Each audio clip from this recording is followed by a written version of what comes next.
Hello, my name is Veronica and welcome to the Learning Lab, a focus video. And this one takes a look at the banner going across the top of the 2013 Easter cards that I made.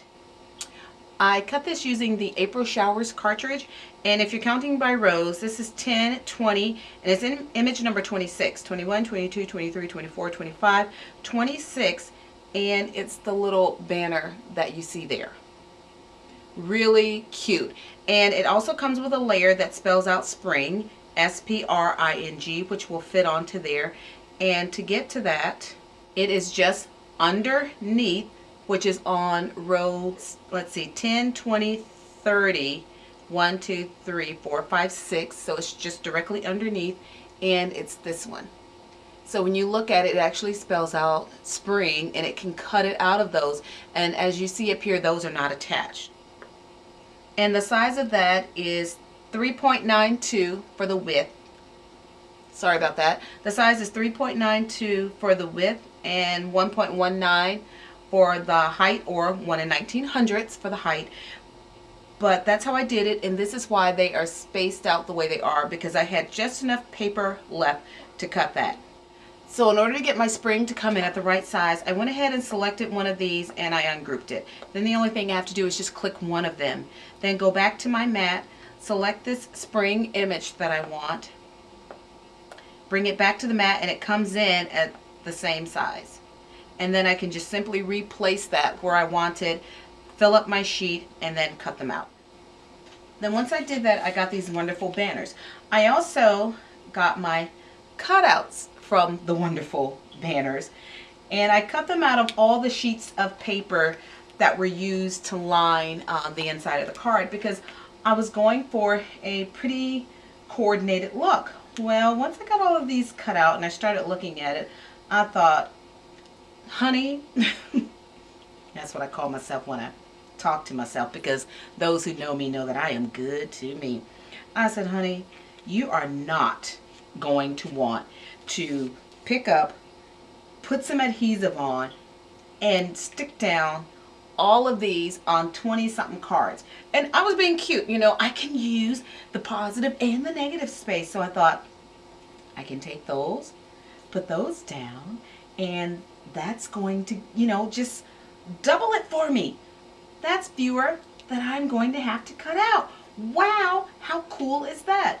But the more I started thinking about having to put all of those down, no matter how cute it was going to look, that was going to take up an awful lot of my time, and there were just not enough movies on Lifetime to keep me occupied doing that. So I went to Plan B, and at the time I didn't know I needed a Plan B. So I went to Plan B. That's gone.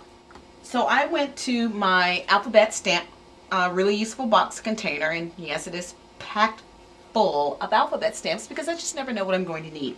This one came in a set from a company called Making Memories. You know, they used to have the infomercials on TV, and Tina Lewis was their spokesperson. So I can't recall if I purchased these when she was on QVC or if I picked them up at Tuesday morning along with some of her ink pads, which are really good ink pads, very juicy. But anyway, I liked the font on this, and more importantly, they fit perfectly onto my little spring banner. So I took my letters and putting them face down, I lined them up across my banner and spelled out the word spring. Bringing in another one of my hardly ever used tools, and I do have a smaller one of this, but because I don't use it so much, I think it's packed away somewhere, you know, boo hiss on me.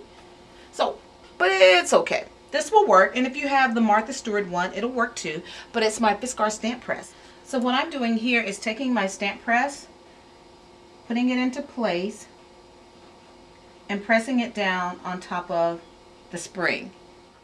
So now when I'm ready to stamp, I just need to line it up over here, press it down, and I have what I need. Woohoo! Love it! So, here's what I did. I think I scared Spencer. Now I am stamping using some white ink and some white embossing powder, and I would highly recommend using an anti-static pad on here because you just never know what's hanging around. Mine's like next to me over on a shelf, but I'm not getting up to get it right now. I'm just gonna, stamp. So you will need your heat tool for this. Now you don't want your letters to go flying. Don't ask me how I know that. So, ink carefully. Don't want to lift them off once you've got them beautifully spaced. Whoops, almost forgot something. A pad to put underneath. Gotta bring that in. And if I don't get my head in the way, it's just simply a matter of making sure they are all where they need to be. Put it down and press. Now if I were using just a black ink or something dark, I would not need this second step, but again, I'm a glutton for punishment. So what I am doing is I am going to use some white embossing powder on it.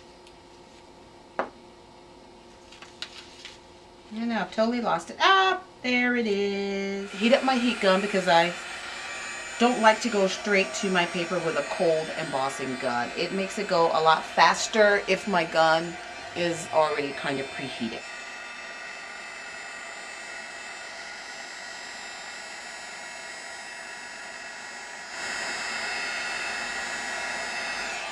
And because my paper is textured, it gives it a really cool look to it. So that's a look at how I created the spring banner on my 2013 Easter cards. Until then.